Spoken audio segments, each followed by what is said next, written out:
Hi, you're. Hello. Oh, hi, Scott. Hey, how are you doing? Yeah, good, thank you. How's it going? How's everything?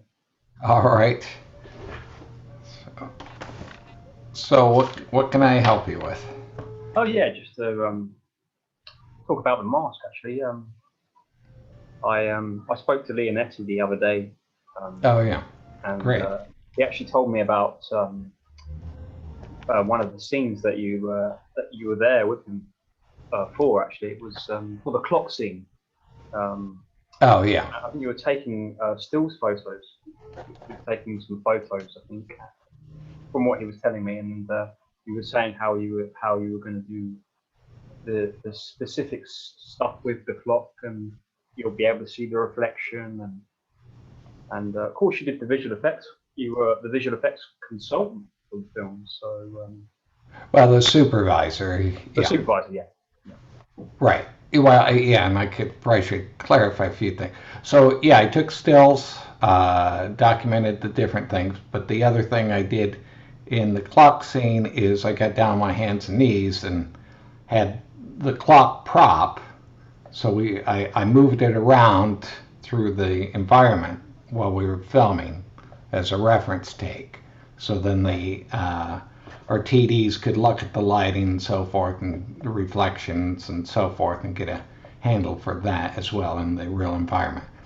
And when I was doing that, I was on my hands and knees because it was bouncing on the ground, and then Jim Carrey jumps on my back while we were shooting the reference frame. So um, to ride me. So, and I guess it was a big kick back at ILM when they viewed the dailies for that. Um, I guess the other things. Let's see.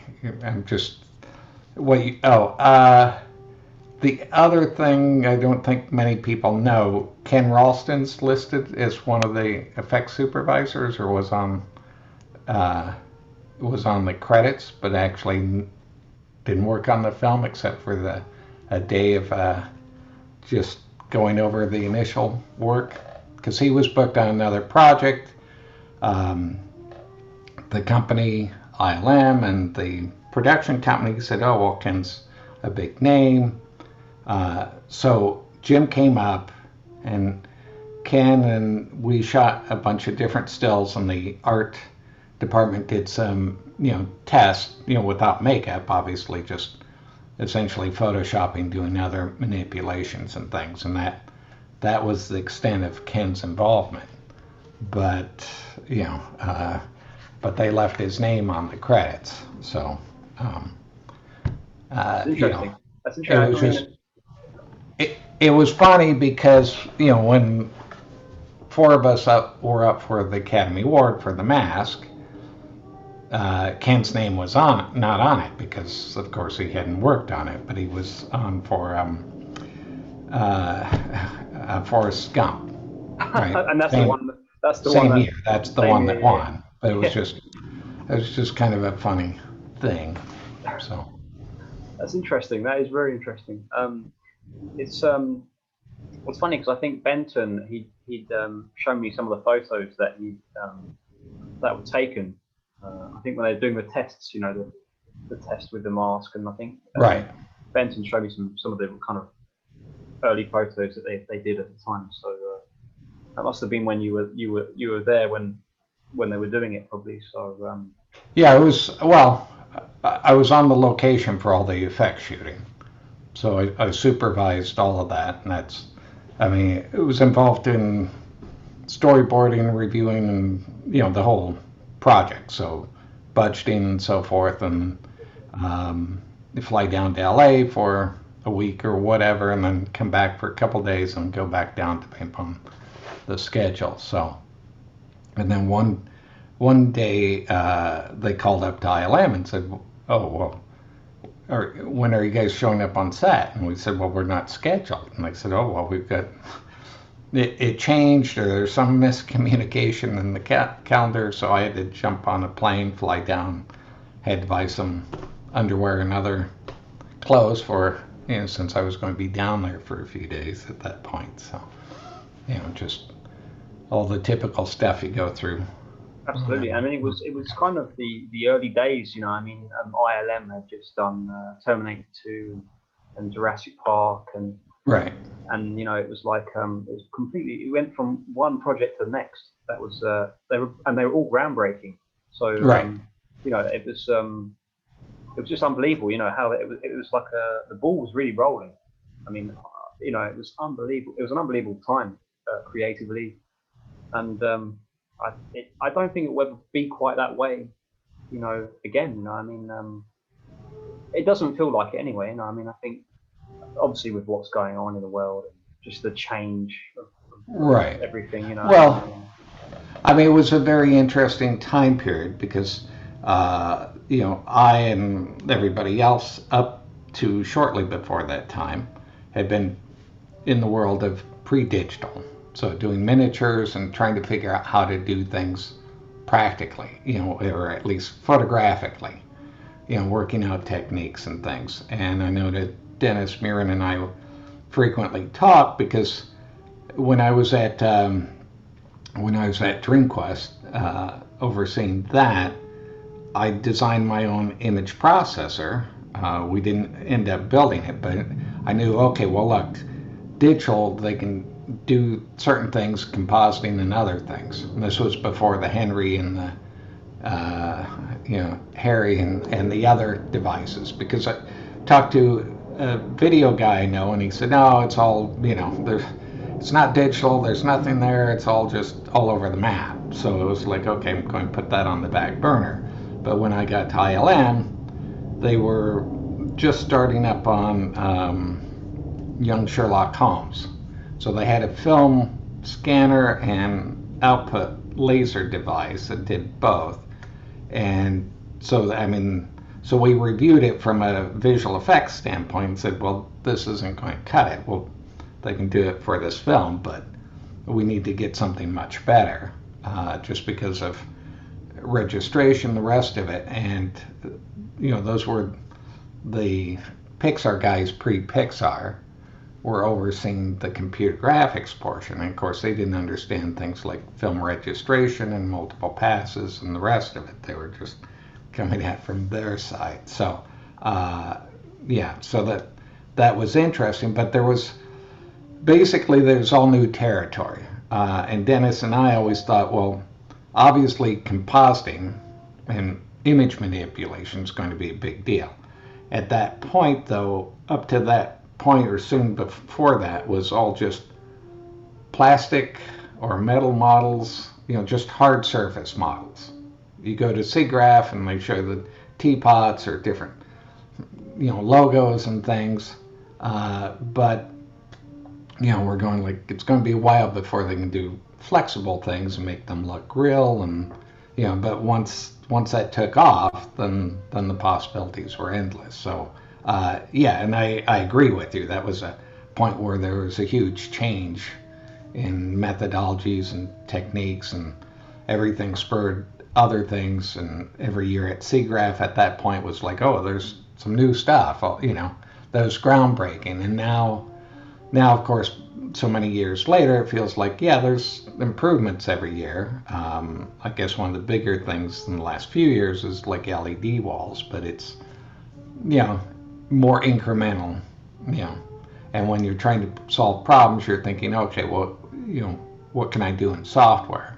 Because you're either changing the pixels or you're manipulating the model or doing something like that. Whereas in the old days, you had to think, okay, how can I photograph something, or what physics or what other, how can I possibly do this? And so you're trying to think of all the different techniques, whether it's photographic, physical, or, some type of other manipulation or chemical. And, It's funny because, it's interesting you bring that up because, like you say, the technology today is so advanced. I mean, I was thinking what comes to mind is The Irishman, where they de-aged right. the actors, and actually someone online did it on YouTube, and they did it even better than the film. So it's like, it's insane. I mean, it's just crazy the times that we're in.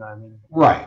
Well, yeah. So you've got all of these things with the computing power, and then one thing after another, and then that leads to the neural nets, and that leads to a whole nother thing that ties in. The other thing, obviously, is the communication nowadays, and you got things like GitHub and other things where people share the code and the rest of it.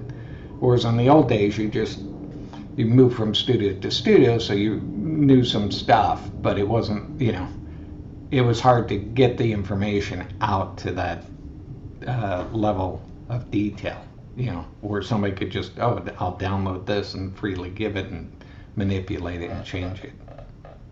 I think as well, what was going back to the mask actually, is that it was a great combination of the makeup and of digital effects, the transformation scenes, and like you say, the clock scenes, and specifically with the dog as well. I remember that Right. That Chuck was thinking how that scene was going to work, and he was kind of Chuck the director had he prior to it had done A Nightmare on Elm Street 3 and the Blob, so he was kind of used to the practical effects and kind of visual aspects of filmmaking. Right. So I think he knew that ILM could produce wonders, and of course, you guys did actually. Right. It was just amazing, astonishing work, and I think it's timeless. It's a timeless film, in its design, and it's one of the few films that's a classic. So. Oh, thanks. Yeah. I mean, yeah, and everybody was excited because, everybody at ILM we knew Chuck, we knew the different animation styles and so forth. And so we really wanted to push the boundaries, not be stuck so much to literal, physics and so forth, but in this, the different styles of animation from the 40s and 50s and so forth. So, say for instance, specifically as well, like Tex Avery.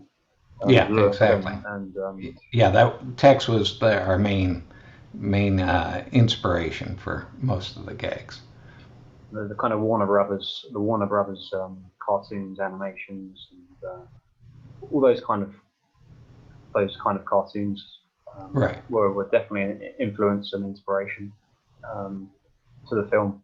And I don't know if you were familiar with the comic book before working on the film, if you'd read the comic book. I did. It was interesting because, so in looking at the graphic novel, I mean, it was a much darker piece, right? And I think he's killing people and doing all kinds of other things. And I remember that was a discussion Ken Ralston had with Chuck was, why do we stop the makeup here? Why don't we just make them all green? And as Chuck points out, well, it's the mask, so we want to keep that concept. But I thought it was great that Chuck turned it from a very dark graphic novel and certainly at that time, I'm not sure audiences would have been as appreciative of something like that.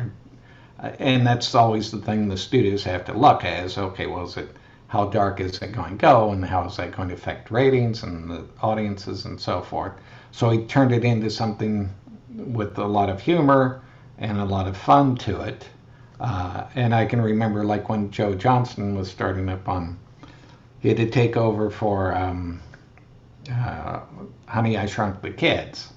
And then the original script, I guess 2 of the kids died, so, and of course he came in and said, no, I don't think we want to do so. that. Yeah, exactly. Yeah, and obviously, you try to imagine that today with a couple of the kids dying, and it would be a much different film and, different following and so Absolutely. forth. Absolutely, and it's funny because, obviously I've spoken to Chuck and always chatting to Chuck anyway. We're always chatting, but Right. It's interesting how uniquely he morphed the comic. He balanced the elements so well. It was really perfect balance of comedy and it maintained that kind of the horror elements with the bad guy. It was quite Sure.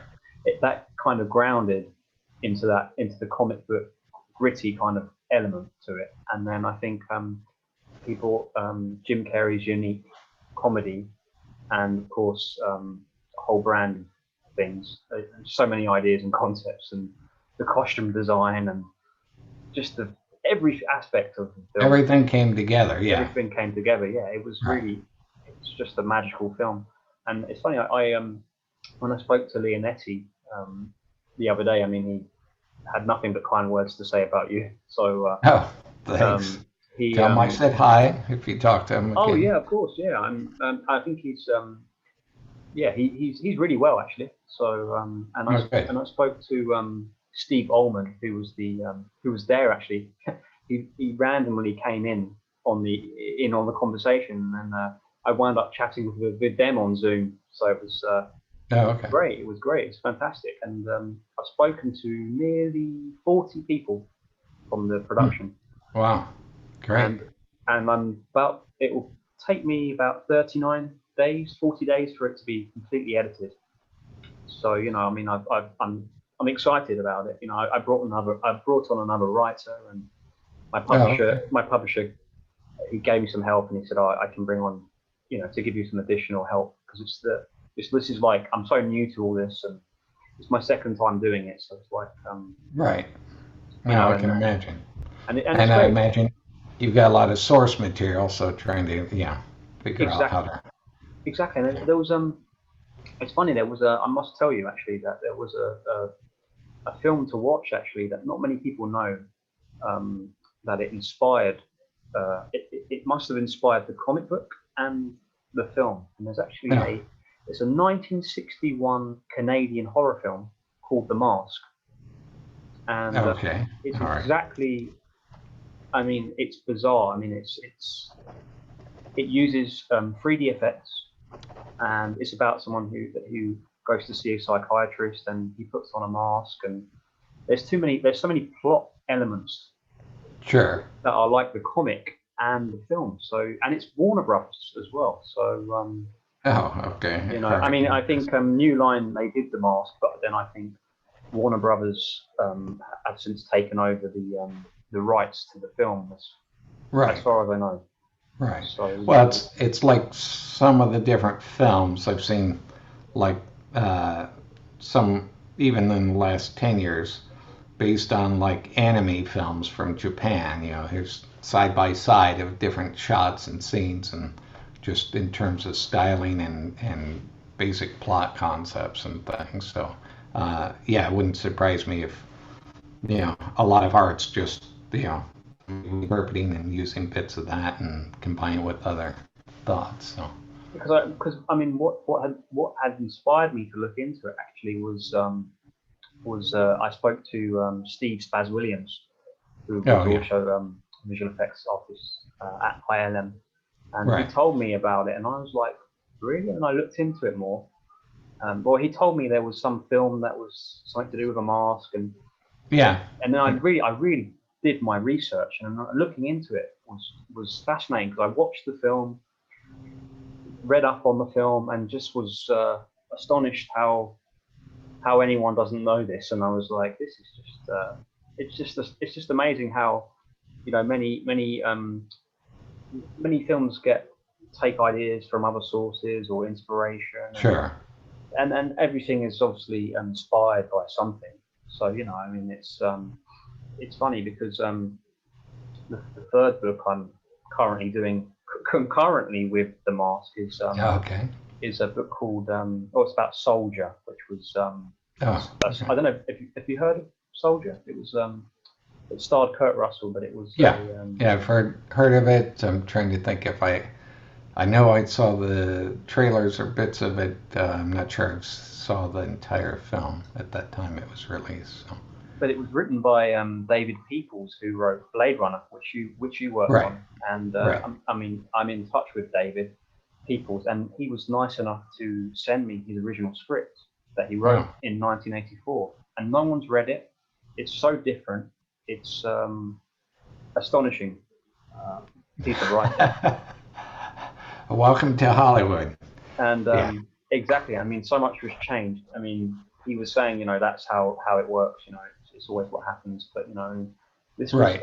I mean, he was just so generous to he really said, keep up the good work. He said, keep doing what you're doing, and he was obviously inspired because he says no one ever wanted to talk about Soldier, and I was like, well, I'm interested because there's a whole slew of ideas, and I mean, I like the film; it's a cool concept, but Right. I can guess that they had to cut back on things and change things, and because he told me he'd never seen the film, so you know because he'd be disappointed with Yeah. what the film would Right. be. I mean, he was there for he'd been there for the rewrites, and he'd done the rewrites for the film that they were doing, and he just didn't want to see the film. And he said, despite how good Kurt Russell would be good in the film, because he met Kurt Russell and he could imagine that he was perfect in the role. It's just not what kind of vision he had imagined it to be.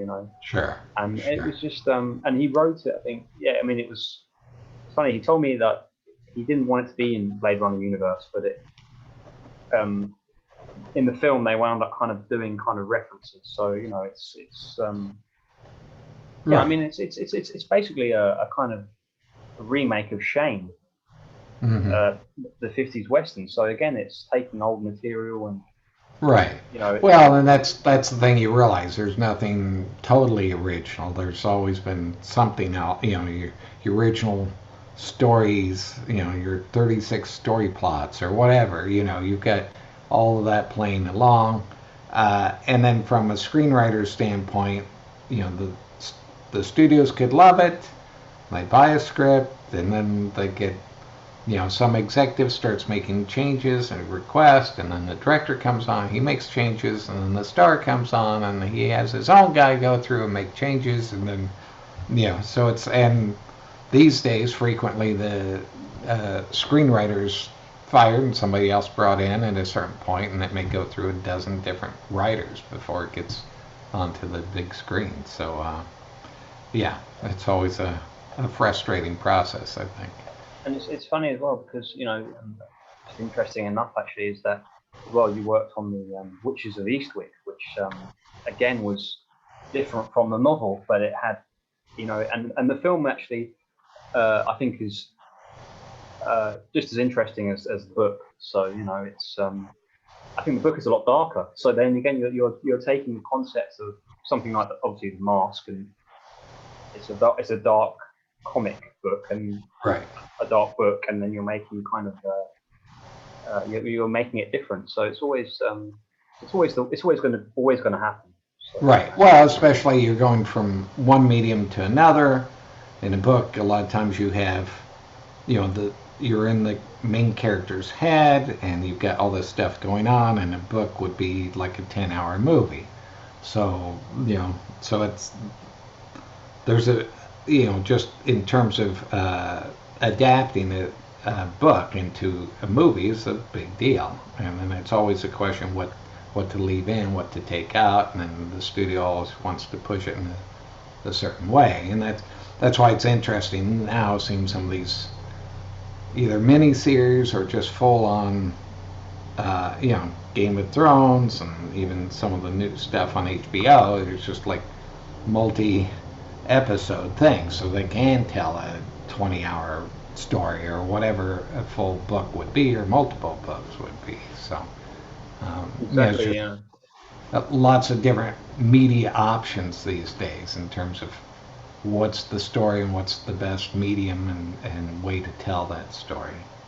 And say with a series, they can develop it Right. so much more, and they have the resources, and they have the as you say, just the world we live in now. It's especially Netflix and Amazon and Yeah, if they're spending $4 or $5 million an episode and they're making X number of episodes and it's going to last for 5 seasons or whatever, you know, because I mean, the other thing with movies these days, you either have like $100 million movies or you have practically nothing, but all that middle ground's kind of been lost. The older $30 million movies or whatever, a lot of that's just now going to TV directly, or variation of that. But yeah, it's an interesting time period now. absolutely. I mean, it's it's very interesting. Yeah. I mean, as well, and what were some of your favorite sequences to work on the mask? You know, like specifically, were there anything that stood out for you? You know? Uh, well, it was all fun. Liked working with the dog, and liked working on timing and so forth. Uh, Jim was great, trying to, the whole, all the shots within the club were very fun to work on. Just getting Jim to time it out and then figuring out, okay, well, we're gonna have him give enough space for the wolf lips and what type of timing and actions. And that's always something as a effects supervisor, I've got to keep in mind that I'm also overseeing animation at that point typically, and trying to figure out our timings and what flexibility we want to have with those things. So, and then like I say, Jim was a fun guy to work with. So we had a number of night shoots, and so one night Jim had the makeup people to give everybody the our gang dog circle. I don't know if I told you any of this before. Yeah. I think it did, but I'd still like to know a bit more because I think it was kind of you did touch upon it, if I remember correctly. Yeah. No, it's just trying to keep the morale up. So Jim would come in after like 3 or 4 hours of makeup, and he'd be singing Broadway show tunes coming in, and so he's all pumped up, and of course we're ready to break for lunch by this point, so it was always a funny thing. And then with as much night work as we were doing, Bob Engelman was one of the producers on it. Yeah, so he brought in a guy with cappuccino maker and so forth, and like I say, that one night Jim had everybody, and I've got the photo stashed away somewhere. Hey, let's everybody get a ring around the eye like that dog in the old Little Rascals, and so the makeup people were more than happy to indulge him. So I mean it was like I said, a fun film to work on, and also pushed us at ILM to do some new things and think of new techniques and so forth to deal with all of that. And it's like it's one kind of saying to John Leonetti actually, and it's in a way I was kind of glad there wasn't a sequel. As much as I'd love one, I'm glad there wasn't. I mean, a real sequel, like a real sequel, like a real. Yeah, well, and that was funny because that project came into ILM a few years later, Son of Mask, right? That's right, yeah. Yeah, which I haven't actually ever seen the whole thing, and so some of the team at ILM was working on it, and it was like, okay, I've just, it didn't seem to be the same thing or same. I don't think it just couldn't touch what the creative right.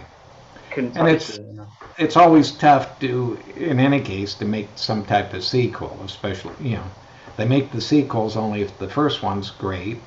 And then the second one has to live up to or excel the first one. There's not too many films that have done that.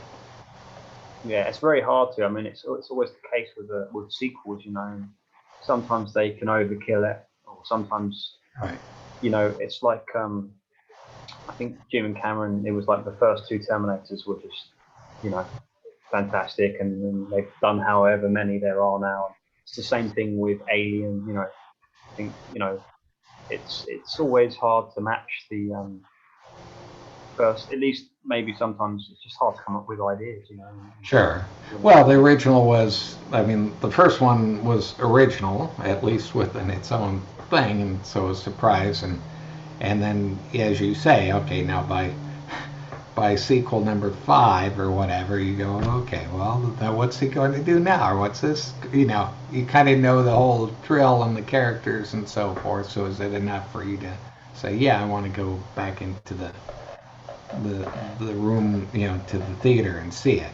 Exactly. I think the formula the formula can run dry. You know, it Right.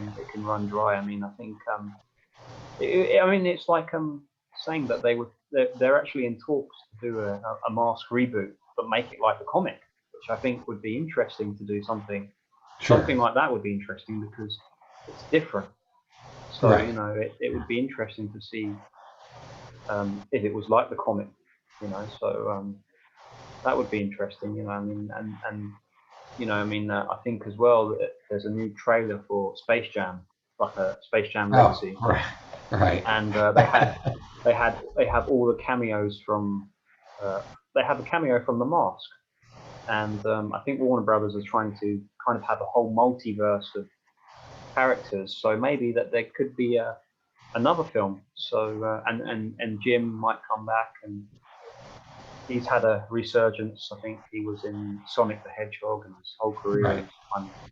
I mean, he's always worked. He's always constantly, Yeah. you know, always around. So you He know. doesn't have to worry too much. No, that's right. Yeah, exactly. Yeah. But yeah, no, it's and looking at your career as well, you've had very interesting, you know, very interesting career, and you know, and where you started, you know, where you began, Right. and how it's evolved through the visual aspects of filmmaking.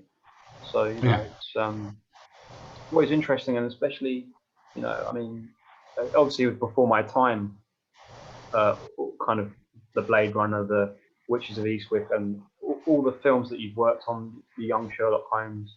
You know, I mean, I think it's you know, it's like a whole nother era of filmmaking that I think Hmm. needs to be kept alive. You know, because what went into the process of of those films is you know, it's a lot of work, and it's you know, and I think some of those films look a lot better than some of the newer films. You know, I mean, I think you know, there's some films that are timeless. You know, and I Right. think The Mask is one of them for sure. You know, Well, thanks. and I think as well.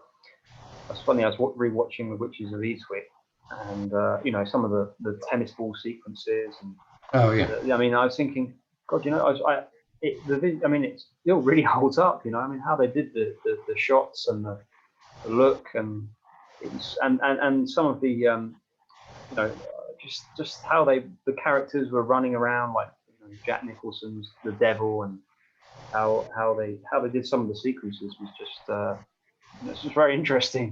Sure. You know, Yeah. you know, and as well, you know, like it must have been the year that you did The Mask. Did you do Dragonheart as well? So you were kind of Yeah. Well, that was right as I was finishing up The Mask. Dragonheart came up, so I went over to Slovakia for 6 months.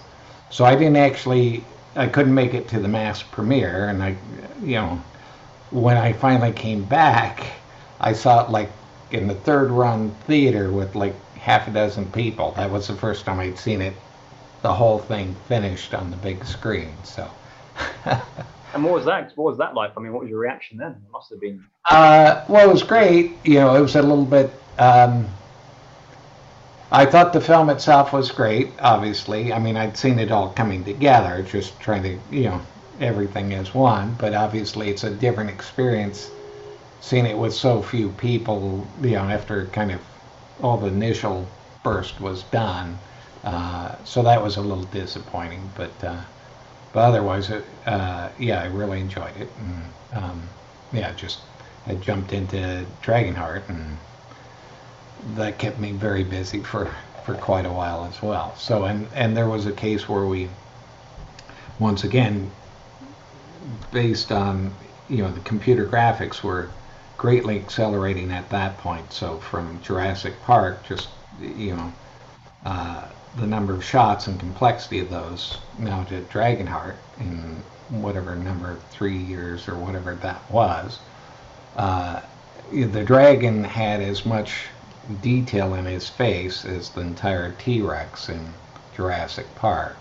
You know, so we were making great inroads with all of that, as well as now we had actual facial animation for a creature. That was the first one we'd done that with. So yeah, so it was neat. Being going from show to show that was having big impacts or big changes to things. And they say that each one was different in its own way. So you know, it was Right. always it was a challenge, but it was an interesting challenge, and you were doing different things. So Right. that's always an interesting. It's always what you want. You know, you want to be able to do those kind of things, and at least you can say you've done it as well. So you've got the Right. you've got the resume to show for it. So it's truly brilliant, truly quite Yeah. excellent. Really. Oh, So thanks. Well, it's like I did Hunt for Red October, and then like a couple of years later, whenever Crimson Tide was coming up, and that was passed around ILM, and I said, I'd like to do something different. I didn't want to do just another submarine movie if I could avoid it. So I always try to find something new and different whenever possible. exactly, it's like you want to be able to do because like say if you did Crimson Tide, it would have felt like there's just the same thing again, and you want to try and do other things. So I think it's Right. always because they're quite similar in the visual look, Yeah, visual looks. exactly. I mean, it's similar kind of stories and similar looks. So it's repeating yourself. You want to be able to try and do be more challenging or another challenge. So Right. Yeah, definitely. and then I mean, do you still work on films, or do you sort of what do you do now? Well, the last like 5 years, I've been involved more in virtual reality. Um, so I co-founded my third company, and so the VR thing is building, but we actually made a number of breakthroughs. I got like 3 patents for video processing during that. But the venture capital people wanted to change direction, so I'm still a part owner of the company or have shares in it, but they're doing some other stuff now. So it was just about, so I finished up that last March and talked to my agent. She had some potential projects coming up, and then COVID hit. So I spent most of my focus dealing with all the new developments, such as you know more updated virtual production, the LED screens, real Unreal Engine, all the other things. So just getting back up to speed on some of the things I've been hands-on in the last few years. So Keeping up to date, keeping with up to date. yeah, Yeah, exactly. Yeah. yeah, Yeah, exactly. I mean, you've got to, because the thing is, things, especially now, this what COVID has done is speed up speeded up process of things, and I sure. think it's like you just need to keep on top of everything, in terms of try not to fall behind, try and get in before someone else does, and keep up to date with things, which I think is good. I mean, it's what I've been trying to do as well in terms of all this and everything, and I think as well what's been truly excellent,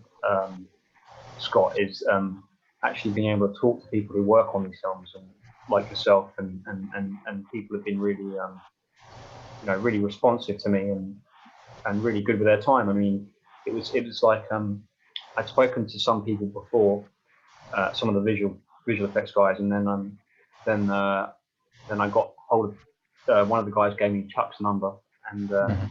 me and Chuck spoke, and then from Chuck I got like 15 more people, and then Right. it's just catapulted. It's just like one after the other after the other.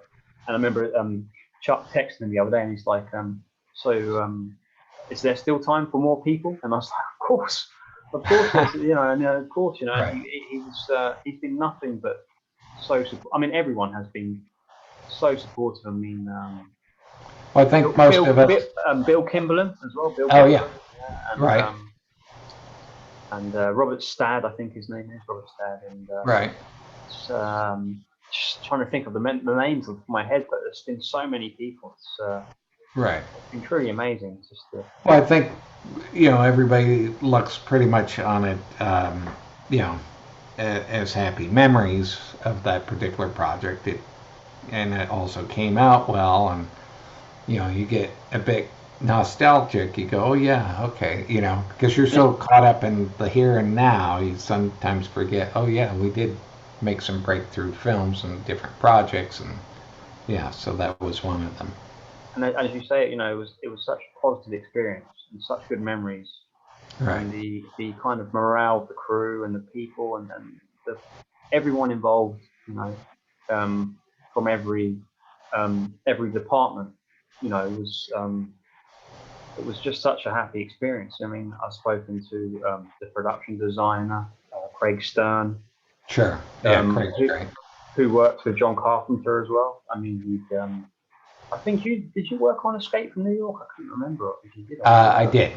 You Yeah. did. I was trying to look because I couldn't see it on the credits. I was like, on the Uh, I'm IMDb. not Sorry. on all the credits I worked on, but what Escape from New York, we set up I co-founded DreamQuest, and we had a 2.5 car garage. So those computer graphics that you saw in the movie, right, were flying over New York and the World Tower, all the different buildings and things in the streets. That was all just a miniature, black miniature with white tape on the corners. And we photographed that on its side in our garage with the snorkel lens flying through it. So those, I mean, that's the other thing that, as you mentioned, the changes. I also worked a little bit at Robert Abels. They did, they started on Star Trek, so I went on to Star Trek and worked again with Doug on that, but they also did quite a few commercials. That was their main thing. And they had a bunch of different commercials, and I was seeing one of the videos from just recently on YouTube.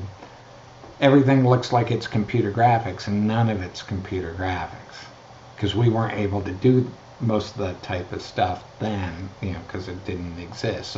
So they had animators and others doing different things to make it look like it was computer graphics.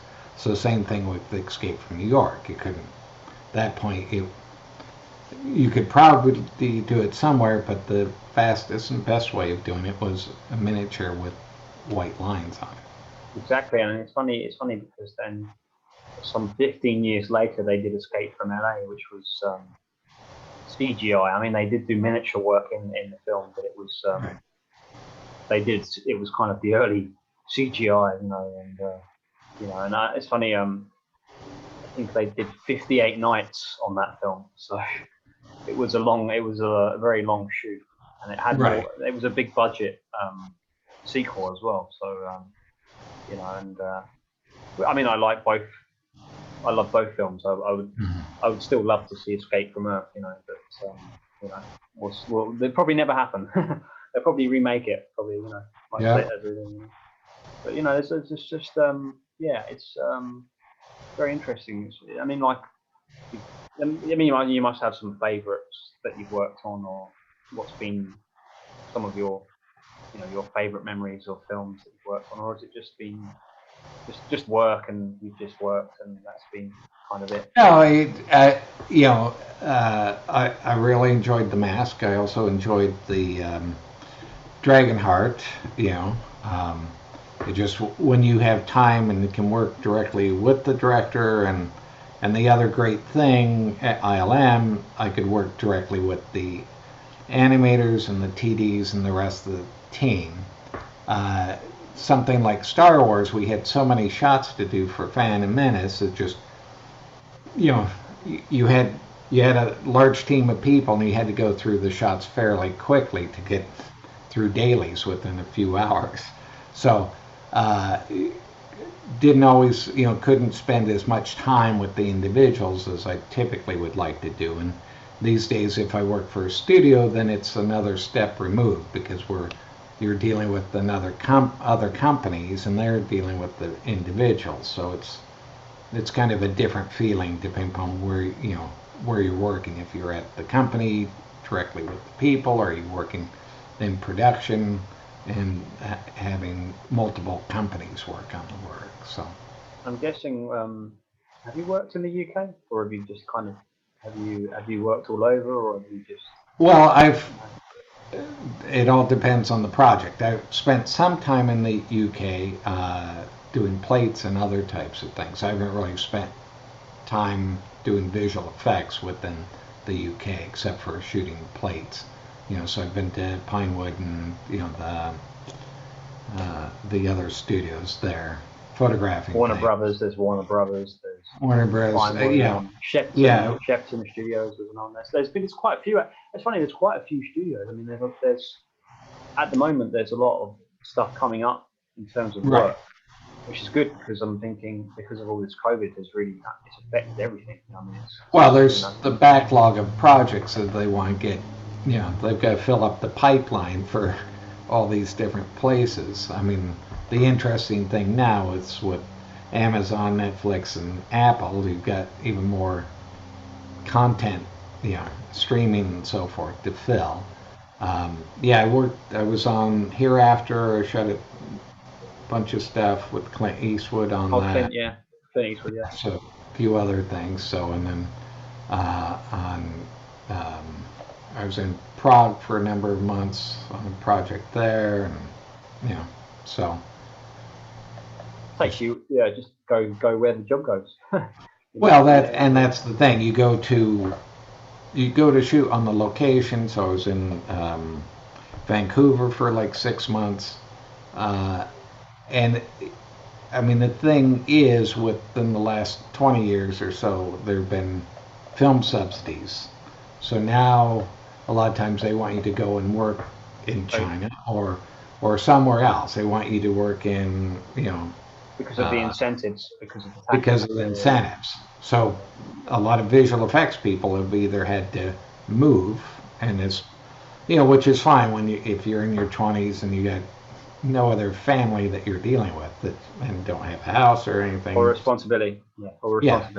Exactly. But it gets a little bit old when and I have no problems going for a few months and so forth, but it's like, okay, you got 2 years in China or something. It's like, And the hours are long. They can be long. Yeah, they're always long. Yeah. You're talking 14, 17-hour days longer. Right.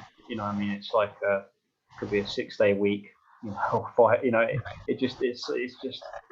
just never know. It's unpredictable. And it can go on for months, and then you've got nothing, and then you're waiting to hear from someone. When's the next job going to be? So. Yeah, I cover a bunch of that type of stuff on my visual effects blog.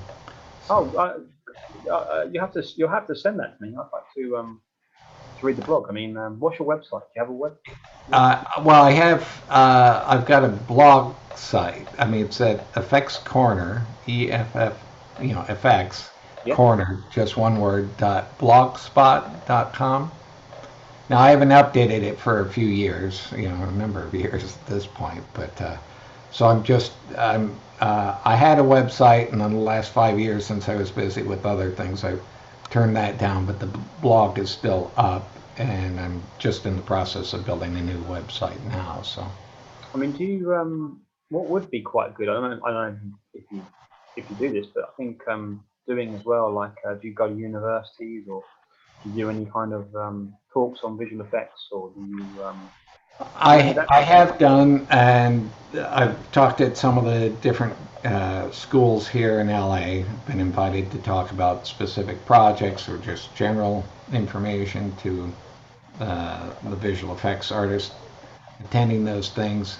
When I was at ILM, I was offered, a company came to me and wanted me to go from, college to college type of thing, but ILM didn't, ILM controlled all the, publicity and so forth, and they didn't want to do that. So but I have talked at a number of different things and done conferences and things. I think what's quite good in a way is what I'm doing is keeping memories alive of all the people who did this, who do the films, and I think that's it's important.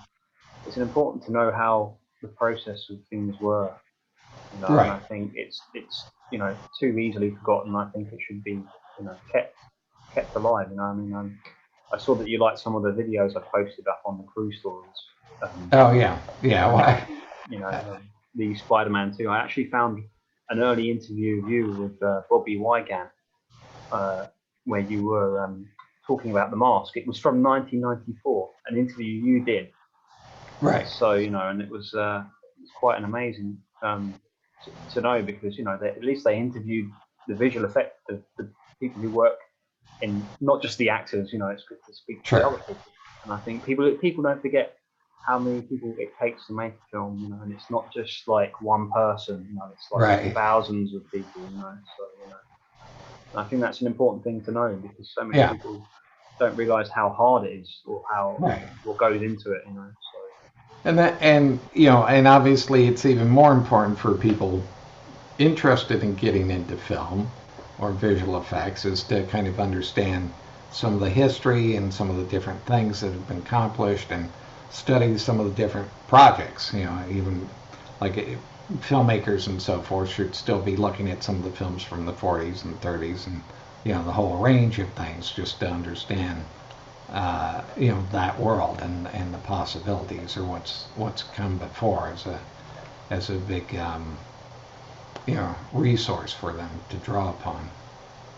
Exactly. I mean, it's so true. It's so true. I mean, it's like been watching a lot of documentaries recently myself, and in fact, there was a documentary I produced, executive produced actually, and it's called "Cleaning Up the Town: Remembering Ghostbusters." And Okay. and that was a 2-hour documentary, and I recommend you can get it in the States, so it's worth checking out. So, and what was the title? It was called Cleaning? "Cleaning Up the Town: Okay. Remembering Ghostbusters." Yeah, and that was I'll send you an email on stuff, and you can have a look at it. So there's a trailer and stuff I can send you. So, and that has links to. I mean, it's available in the US. But that was Okay. All right. I'll have to check it out. Oh, you'll love it. I mean, it has all. I mean, the amount of Steve Johnson, Right. all kind of guys that are in your arena. So Mm. I mean, and it was an unbelievable project to be part of. Really, I mean, some of there's some real nuggets, real gems in the documentary. Sure. Oh, great. We didn't get Bill Murray, but we got Right. we managed to get everyone else but Bill. So, Right. Right. Yeah. I'm not surprised. Yeah, there you go. Yeah, I mean, he did say he would do it, but then he never got back to us, and he hasn't got. As you know, everyone knows, Right.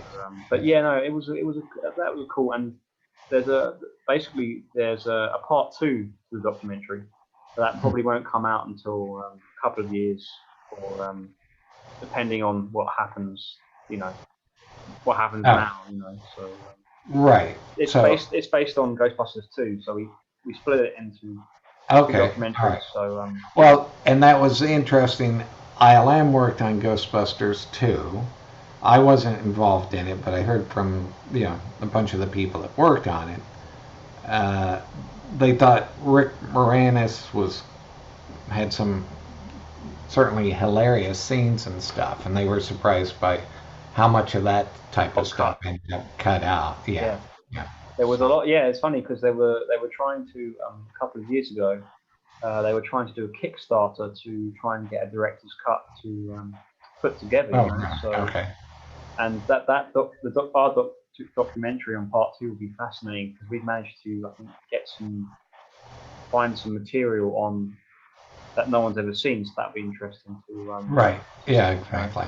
And there's like a lot of I think photos that Claire and Anthony, they're the filmmakers who put the documentary together, but I think there's a lot of material that they found, and they keep finding more, and it's certainly some interesting kind of interesting elements and stories and everything, stuff that didn't get used, stuff, probably sequences that were cut, so it's always interesting, because then you can go, wow, why was that so interesting? But then at least there's a documentary to keep it alive, So Sure. I mean, there was I don't know if you were in the documentary, but there was a good documentary on Blade Runner called Dangerous Days, which was an absolute gem of a document. I mean, it's an amazing documentary. I mean, I know the production designer on Blade Runner, David Snyder, Right. and who also did Soldier, and I've spoken to David as well. And he says to me, you know, he thinks that's still the best documentary ever made on any film, you know. So I mean, he's probably saying it because he's in it, but no, but it's honestly, it's an amazing Dangerous Right. Days. It's on like Blu-ray or DVD, but it's certainly an amazing documentary. But yeah, with our Ghostbusters documentary, we got 100% on Rotten Tomatoes. So we got very good critical feedback. So it was Oh, excellent. we got good reviews. So yeah, it's something I'll send you, you know, a screener, or you know, I'll have to send you something. Well, yeah, I'll do a search and track it down here. Oh, you'll love it. You'll absolutely love it. I mean, Okay. it's no, that's brilliant. That's fantastic. I mean, you know, and thank you for talking. By the way, you know, it's really Sure. interesting. Brilliant. It's always better to talk, I find, than to write. You know, Yeah, no, I hear you. Yeah. and because you know you can. And the thing is, like, you know, you work on these films, and it's like 25 years ago, and you can't remember everything. So you got to trying to remember things is Right. hard, you know. Right. So Right. because when I was talking to Well, you know, and it was interesting. I have a colleague send me over a note just the other day about something I'd done on Star Trek: The Motion Picture, and I'm going like, okay, well, it's yeah, I'm trying to remember all the technical things that we did on a specific shot. It's like, okay, it's very difficult, you know, after so many years. So I said, okay, well, I know we did this. I think we did that. You know, that's how we would have approached it. So, yeah, I mean, it's great that you are able to document this type of stuff. You know, so and it's really, I think what's going to be a real treat as well is that I managed to get some of the photos that no one's seen. You know, the set decorator Ellen Totalben, she gave me some. okay, She took some photos of not the actors, but just the sets that she was doing. sure, And I think I have about 15 photos, so that's quite nice just to see all the sets and the Coco Bongo Club and right, Stanley's apartment, which was I'm trying to remember off by heart what the location was, but it was all the kind of exteriors and yeah, I mean it's yeah, right, it's really interesting to know, you know, and see it, which will be really yeah, nice. yeah. It'll be nice for you because then you'll be able to look back and go, God, I couldn't remember that. You know, Well, yeah, that's just it. I mean, and thank you for doing it. I mean, you know, and of course, in visual effects, you've got things like Cinefex have been documenting a lot of films, but they they've gone out of business here in the last few months. So, uh, Cineflex, yeah, yeah, yeah. I mean, it's so, so and that was bad. I think as well that what was great is that with the mask as well, you had Dream Quest and then you had ILM, Right. and there was also I spoke to quite a few of the departments, and I think there was one of the guys, Craig Clark, I believe his name was. He did Right. the cloud effects for when Peter Green, the bad guy, he Oh, puts on the right. mask, and you see the Right. cloud. So and then there was talk breaking down those sequences and interesting, and the makeup with Greg Cannon was Right. also Yeah.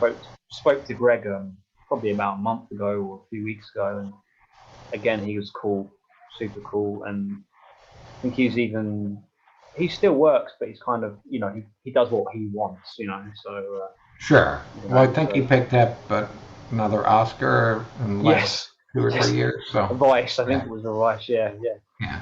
That guy, Greg, is just it's just been on an absolute Yeah.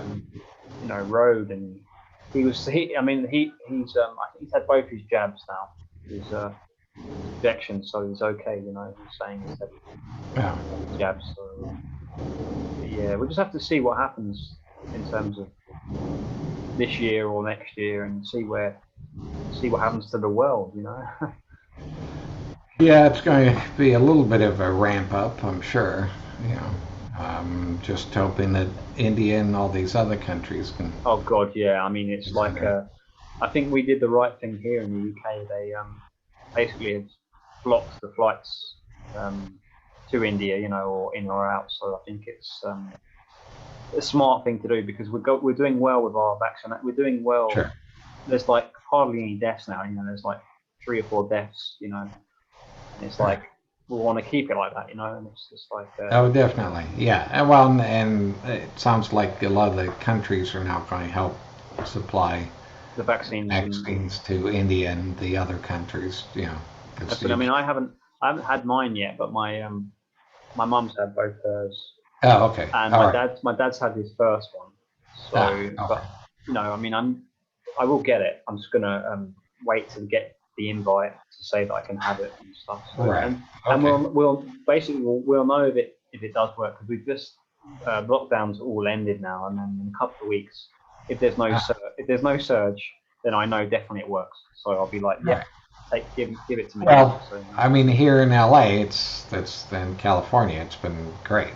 So, and I've gotten both shots at this point. Just a week or two ago, I finished the second one. So, yeah, but the numbers here, we haven't had any deaths in LA County for like 3 or 4 days now. that's good. That's a sign. That's a good Yeah, sign. That's yeah, good. it's And definitely. like quite a few of my Los Angeles friends or California people who live in California, most of them like when it started, the productions kept stopping and starting, and the kind Right. of the testing and everything that it's just it's just something you have to do. It's just especially on the films now. I mean, I've been offered a whole slew of work. It requires testing. It's like, I mean, you do it because you have to do it. Right. I mean, I self the first time the other day I tested myself. So Yeah. Okay. I came out negative, which was good. So Right. That's it's because good. basically my mum works in the health service, so she has Oh, okay. a whole bunch of. She had a few kits, and I was like, I got to try it. So I was like, I tried it, and Right. it wasn't as bad as I thought it was going to be. Actually, it's a rapid test, so you just Oh, okay. it's Yeah. very So, quick. yeah, I think they've come quite a ways since they were a year ago, probably. Exactly, yeah. I mean, because it's funny when it was like last year when it had started, I was working a lot on TV series and films, and work was coming, and I was like, yes, yes, and money coming in, and then it Right. stopped, then it stopped, but I haven't. I think it will start up again, and things will come back again. So Oh, as, yeah, as you say, definitely. Right. just and the great thing is that I've been able to do these books, and talk to you. I've really enjoyed it. I really have. Oh, good. Thank you for your time as well. Really Sure. appreciate it. And it's great to know about the Ken Roston credit as well, because that will be Right. something that It I'll was add in. just one of those little things that, yeah. Because he's uncredited, and at the same time, the film he works on beats The Mask. So he was, it's funny, it's funny how it happens. It's I mean, I think The Mask should have won, but Oh, well, thanks. no, because Yeah. it's more of a visual film. The reason why the Forrest Gump one was because I think Gary Sinise's legs, the CGI he had no legs, so I think Well, you know, yeah, yeah. I mean, that's a fairly easy thing, but I think one of the main things is Forrest Gump did great in the box office. Oh, it was huge. It was a huge. Everybody loved it. Oh So, yeah. I mean, it's like so the Academy tends, it's just, more successful. So right, even though The Mask was fairly big, it was still I mean, you think of the budget. It was 20 million, right. 17, 20 million, and it made like 350. Yeah, it So, did well. It wasn't everybody's like, especially Academy members no, top no, film. Yeah. no. But I think yeah. But I think still, as you say, everything just holds up. Everything Yeah. holds up, and yeah. And thank you. We'll stay in touch, by the way. And Okay. Sure. and Yeah. Well, and you can see I don't go on Facebook that often. no, So it's just. Do you have my actual email address or? yeah, I think it's Mac. It's the Mac. Yeah. Right. The Mac email. Yeah. And Okay. I think All right. what you'll find, particularly with with my page is you're probably like the reason why probably like most people like my going on my page because I try and post very interesting material rather Sure. than so many people post much crap. But I try and post like All you right. know like interesting things. Everyone's always arguing and debating, but I find that I keep out of it and just try and post Right.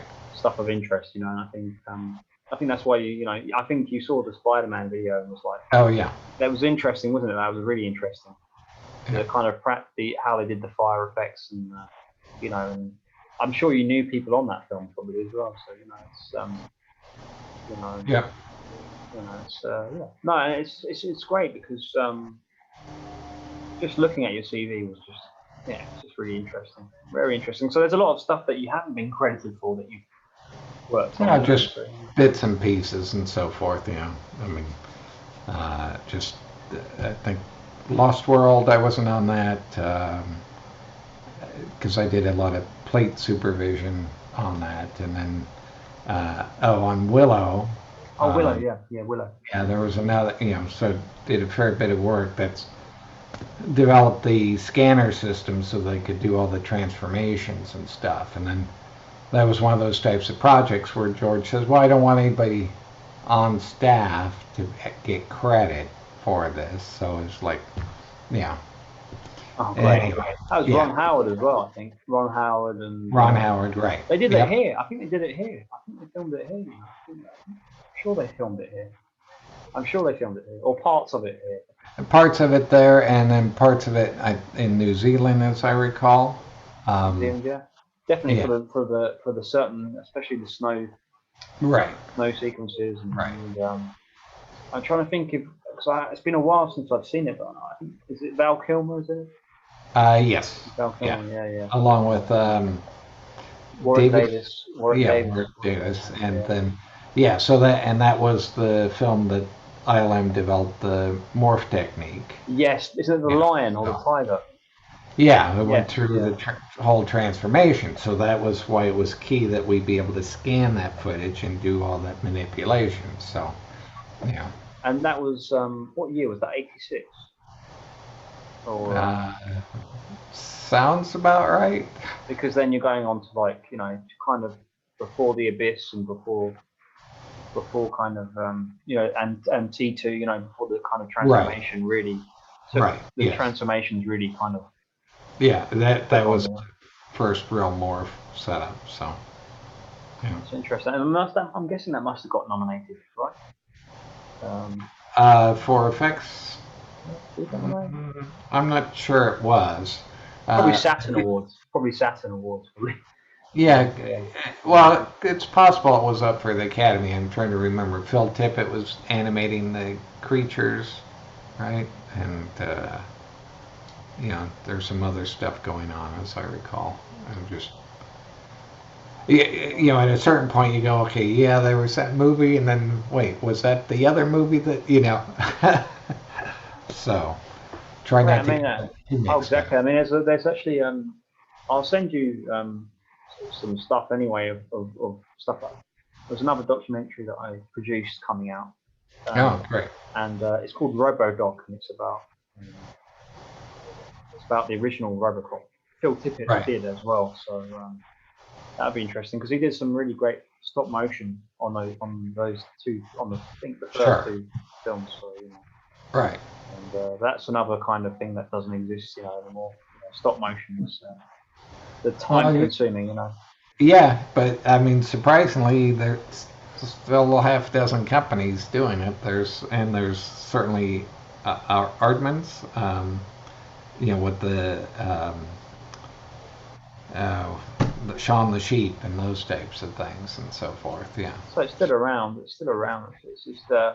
It seems like it just doesn't. You don't see it much, but I suppose there's still productions that need it. Or.